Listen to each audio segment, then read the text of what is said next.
തെരഞ്ഞെടുപ്പ് വേളയിൽ രാജ്യമെമ്പാടും സംഘികളും സംഘിക്കുഞ്ഞുങ്ങളും അതുപോലെ നരേന്ദ്രമോദി അടക്കമുള്ള BJPയുടെ RSSന്റെ നേതാക്കൾ എല്ലാവരും ഒന്നടങ്കം പറഞ്ഞുകൊണ്ട് നടന്നത്, പൊക്കിപ്പിടിച്ചുകൊണ്ട് നടന്നത് ജയ് ശ്രീറാം എന്നും രാമക്ഷേത്രത്തെക്കുറിച്ചുമാണ്. എന്നാൽ തെരഞ്ഞെടുപ്പ് കഴിഞ്ഞ് പിന്നീട് ഇങ്ങോട്ട് സംഘികൾക്ക് പോലും രാമക്ഷേത്രമോ രാമനെയോ വേണ്ടതായി എന്നുള്ളതിന്റെ തെളിവാണ് ഇപ്പോൾ നിങ്ങൾ കണ്ടുകൊണ്ടിരിക്കുന്ന ഈ രണ്ട് വീഡിയോയിലുള്ളത്. അതിലൊന്ന് ജൂൺ 4-ന് മുന്നേ ഉള്ളതും മറ്റൊന്ന് ജൂൺ 4-ന് ശേഷമുള്ളതുമാണ്.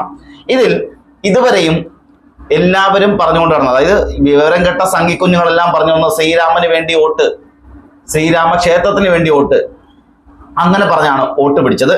ഇതൊന്നും കൂടാതെ നരേന്ദ്രമോദി നാളിതുവരെയും എല്ലായിടങ്ങളിലും ചെന്ന് ആദ്യം പറയുന്ന ജയ് ശ്രീറാം എന്നായിരുന്നുവെങ്കിൽ പിന്നീട് അത് മാറ്റി നരേന്ദ്രമോദിക്കും ശ്രീരാമനെ വേണ്ടതായി എന്നുള്ളതാണ്. കാരണം പിന്നെ അത് മാറ്റി ഇപ്പൊ പറയുന്നത് ജയ് ജഗന്നാഥ് എന്നാണ്.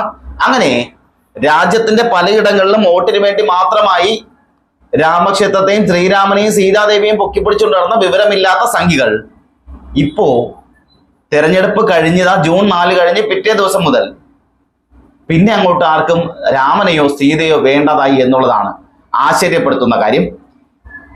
ഇതുവരെയും വോട്ട് ബാങ്കിന് വേണ്ടി മാത്രമാണ് രാമക്ഷേത്രം എന്ന് പറഞ്ഞു നടക്കുന്നതെന്ന് പ്രതിപക്ഷ പാർട്ടികളടക്കം എല്ലാവരും പറഞ്ഞപ്പോൾ, ഇല്ല അങ്ങനെയല്ല, എന്റെ രാമനാണ്, നമ്മുടെ രാമനാണ്, ആ രാമന് വേണ്ടിയിട്ടുള്ള ക്ഷേത്രമാണ് ഞാൻ പണിഞ്ഞിരിക്കുന്നത്, അതുകൊണ്ട് തന്നെ നിങ്ങൾ ഞങ്ങൾക്കൊപ്പം നിൽക്കണം, രാമക്ഷേത്രത്തിന് വേണ്ടി വോട്ട് ചെയ്യണം, സീതാദേവിക്ക് വേണ്ടി വോട്ട് ചെയ്യണം, ശ്രീരാമന് വേണ്ടി വോട്ട് ചെയ്യണം എന്ന് പറഞ്ഞിരുന്ന നരേന്ദ്രമോദിയും അമിത്ഷായും അടക്കമുള്ള എല്ലാവരും ഇപ്പോ ഒരക്ഷരം മിണ്ടുന്നില്ല എന്നുള്ളതാണ് കാര്യം.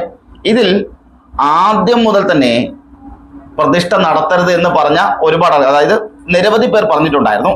എന്നാൽ അതായത് ശങ്കരാചാര്യന്മാരടക്കം ഇതിന് പറ്റിയ സമയമല്ല ഇത്, അതുകൊണ്ട് തന്നെ ഈ സമയങ്ങളിൽ ഇപ്പോ പ്രതിഷ്ഠ നടത്തരുത്, ഉദ്ഘാടനം നടത്തരുത് എന്ന് പറഞ്ഞ് അതൊന്നും ചെവിക്കൊള്ളാതെ രാമനവമി പോലൊരു വലിയ ദിവസം ഉണ്ടായിട്ടും അന്നൊന്നും നടത്താതെ തെരഞ്ഞെടുപ്പിന് മുന്നോടിയായി കൊട്ടിക്കൊഴിച്ച് ആഘോഷമായി രാമക്ഷേത്ര ഉദ്ഘാടനം നടത്തുകയും തന്ത്രിമാർ നടത്തേണ്ട ഉദ്ഘാടനം കിരീടവും ചെങ്കോലും ഒക്കെ വെച്ച് വന്ന് നരേന്ദ്രമോദി ഉൾക്കടിച്ചു പോവുകയും അതുവഴി വോട്ട് ലഭിക്കുമെന്ന് പറയുകയും ചെയ്തിട്ടും, എന്നാൽ അയോധ്യ, വാരണാസി, UP അടക്കമുള്ള സ്ഥലങ്ങളിൽ BJP തകർന്ന് മണ്ണോട് മണ്ണടിയുന്ന കാഴ്ചകൾ ഉണ്ടായിട്ടും രാമൻ തന്നെ കൃത്യമായി തിരിച്ചു പണി കൊടുത്തിട്ടും അതിന്റെ ദേഷ്യം ഇപ്പോൾ തീർക്കുന്നത് രാമക്ഷേത്രത്തോടാണ്.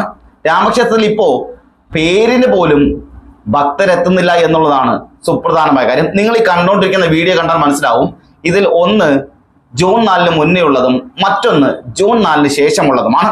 ഇതിൽ ഒന്നിൽ നിങ്ങൾക്ക് കൃത്യമായി കാണാൻ പറ്റും, ഒരു പട്ടിക്കുഞ്ഞു പോലും ഇല്ലാത്ത സാഹചര്യമാണ് അവിടെ ഉള്ളത്. എല്ലാം അവിടെ ബാരിക്കേഡ് വെച്ച് അടച്ചിട്ടുണ്ട്, വഴി റോഡെല്ലാം റെഡിയാക്കിയിട്ടുണ്ട്. എന്നാൽ ആ റോഡിൽ കൂടി ക്ഷേത്രത്തിലേക്ക് പോകാനോ പ്രാർത്ഥിക്കാനോ പോലും ഒരാൾ പോലും ഇല്ലാത്ത സാഹചര്യമാണ് ഉണ്ടാകുന്നത്.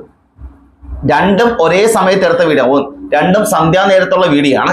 ഈ സന്ധ്യാനേരങ്ങളിൽ രാമക്ഷേത്രത്തിൽ അതുവരെ ഉണ്ടായിരുന്ന ആൾത്തിരക്കും ബഹളവും കോലാഹലങ്ങളും ഒന്നും തെരഞ്ഞെടുപ്പിന് ശേഷം, വോട്ടെണ്ണിയതിനു ശേഷം ഇല്ലാതായി എന്നുള്ളതാണ് ഇതിലെ പ്രധാനപ്പെട്ട കാര്യം. അതുവരയ്ക്കും മറ്റൊന്ന്, ഞാൻ ദൈവത്തിന് വേണ്ടിയാണ് നിൽക്കുന്നത്, ദൈവത്തിന് വേണ്ടി മാത്രമാണ് ഞാൻ ജോലി ചെയ്യുന്നത് എന്നൊക്കെ പറഞ്ഞിരുന്ന നരേന്ദ്രമോദി തെരഞ്ഞെടുപ്പ് കഴിഞ്ഞപ്പോ ആ ദൈവത്തിന് വേണ്ടിയുള്ള ജോലി പോലും കാണാനില്ല എന്നുള്ളതാണ് കാര്യം. മറ്റൊന്ന്, അതുവരെയും ദൈവം ദൈവം ദൈവം എന്ന് പറഞ്ഞുകൊണ്ടിരുന്ന നരേന്ദ്രമോദി പിന്നീട് ഒരു സുപ്രഭാതത്തിൽ പറഞ്ഞത്, ഏതോ മറ്റേ ദിവ്യദൃഷ്ടി കിട്ടിയതുപോലെയൊക്കെ പറഞ്ഞത്, ഇനി മുതൽ ഞാനാണ് ദൈവത്തിന്റെ പ്രതിപുരുഷൻ, ഞാനാണ് ദൈവം എന്ന് വരെ പറയേണ്ട സാഹചര്യം ഉണ്ടായി. അങ്ങനെ ഇതെല്ലാം പറയുമ്പോൾ അവിടുത്തെ ഭക്തർ എന്ത് ചെയ്യണം? ഞാനാണ് ദൈവം എന്നൊരുത്തൻ പറഞ്ഞുകൊണ്ട് മുന്നിട്ട് വന്ന് നിൽക്കുമ്പോൾ ഇനി മുതൽ ഞാനാണ് ദൈവം, ഞാൻ മാത്രമാണ് ദൈവം, ഞാൻ ദൈവത്തിന്റെ പ്രതിപുരുഷനാണ് എന്ന് പറഞ്ഞ് ജനങ്ങൾക്ക് മുന്നിൽ വന്ന് നിൽക്കുമ്പോൾ അവിടുത്തെ ജനങ്ങൾ ചെരുപ്പൂരി അടിക്കുന്നതിന് പകരം അത് വോട്ടിൽ കാണിച്ചു. ആ വോട്ടിൽ കാണിച്ചപ്പോൾ വാരണാസി, അയോധ്യയിലടക്കമുള്ള സ്ഥലങ്ങളിൽ BJP പിന്നോക്കം പോവുകയാണ് ഉണ്ടായത്. അവിടെ വലിയ തരത്തിൽ ഭൂരിപക്ഷം നേടിയിരുന്ന നരേന്ദ്രമോദിക്ക് പോലും ആദ്യ വോട്ടെണ്ണൽ സമയങ്ങളിൽ പിന്നോക്കം പോകേണ്ട സാഹചര്യം ഉണ്ടായി. എന്നിട്ടും പഠിക്കാതെ പിന്നെയും ഈ പറഞ്ഞ ദൈവത്തിന്റെ പേര് പറഞ്ഞ വോട്ട് പിടിക്കാൻ ശ്രമിച്ച എല്ലാവർക്കും എല്ലായിടങ്ങളിലും തോൽവി മാത്രമാണ് ഉണ്ടായത്. അതിൽ ഏറ്റവും പ്രധാനമായി പറയേണ്ടത് വാരണാസി, അയോധ്യ, അതുപോലെ ഉത്തർപ്രദേശിലേക്ക് BJP തകർന്ന് തരിപ്പണമാവുന്ന കാഴ്ച നാം കണ്ടതാണ്. ഒരുപക്ഷെ BJPയുടെ അല്ലെങ്കിൽ RSSന്റെ സ്വന്തം തട്ടകമെന്നും സ്വന്തം സാമ്രാജ്യമെന്നും സ്വന്തം കേന്ദ്രമെന്നും പറഞ്ഞിരുന്ന ഉത്തർപ്രദേശ് പോലും, അവിടുത്തെ ജനങ്ങൾ പോലും BJPയെ തുടച്ചു നിൽക്കുന്ന സാഹചര്യമാണ് ഉണ്ടായത്.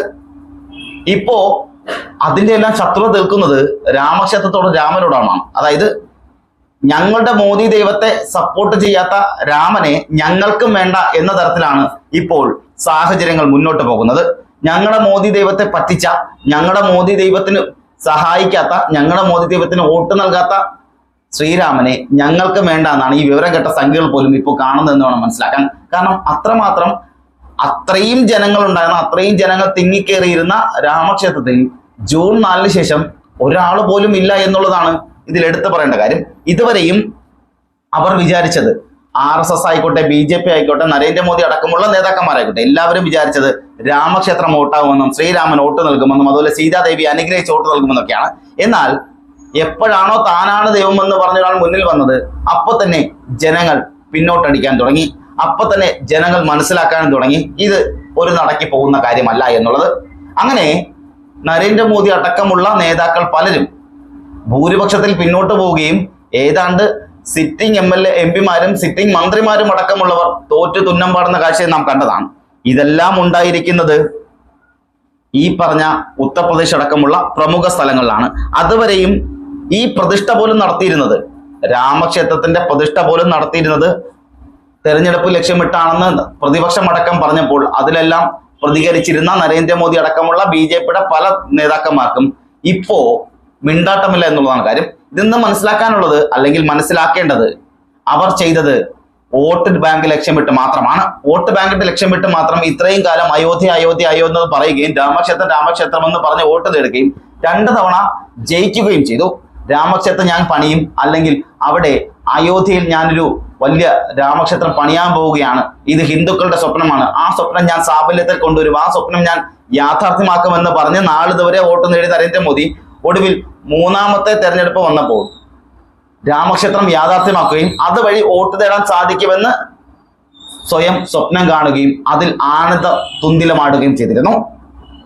ഒപ്പം 2 തവണ അധികാരം കിട്ടിയപ്പോൾ അതിൽ അഹങ്കാരിച്ച് ഞാനാണ് വലുത്, ഞാൻ മാത്രമാണ് വലുത് എന്ന് പറഞ്ഞുകൊടുന്ന ആദ്യം ചൗക്കിദാർ എന്ന് പറഞ്ഞു, പിന്നെ പറയുന്നത് ദൈവം എന്നാണ്. അതിനു മുന്നേ ആദ്യം പറഞ്ഞു ഞാൻ നിങ്ങളുടെ ജോലിക്കാരനാണെന്ന് വരെ പറഞ്ഞിട്ട് ഒരു സുപ്രഭാതത്തിൽ വന്ന് പറയാണ് ഇനി മുതൽ ഞാനാണ് നിങ്ങളുടെ ദൈവം, ഞാൻ മാത്രമാണ് നിങ്ങളുടെ ദൈവം, ഞാൻ ദൈവത്തിന്റെ പ്രതിപുരുഷനാണ്, അതുകൊണ്ട് തന്നെ നിങ്ങൾ എന്റെ പ്രജകളായി എന്റെ കാൽച്ചുവട്ടിൽ കിടക്കണം.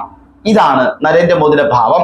അങ്ങനെ എന്നാണോ ഞാൻ ദൈവമെന്ന് നരേന്ദ്രമോദി പറഞ്ഞു തുടങ്ങിയത് അന്ന് മുതൽ നരേന്ദ്രമോദിക്ക് തിരിച്ചടി കിട്ടി തുടങ്ങി. മാത്രമല്ല എല്ലായിടങ്ങളിലും പച്ചയ്ക്ക് വർഗീയത മാത്രം പറഞ്ഞ് വോട്ട് നേടാൻ ശ്രമിച്ച നരേന്ദ്രമോദിക്കും BJPയുടെ പല നേതാക്കൾക്കും അടക്കം എല്ലാവർക്കും തോറ്റു തുന്നം പറയേണ്ടി വന്നു. അങ്ങനെ ഇപ്പോ അവർ പറയുന്നത്, അല്ലെങ്കിൽ അവർ ചിന്തിക്കുന്നത്, ഞങ്ങളുടെ ദൈവമായ നരേന്ദ്രമോദിയെ പറ്റിച്ച ദൈവത്തെ ഞങ്ങൾക്കും വേണ്ട. അതായത് ശ്രീരാമൻ ഇപ്പൊ സംഘികൾക്ക് പോലും വേണ്ടാത്ത സാഹചര്യമാണുള്ളത്.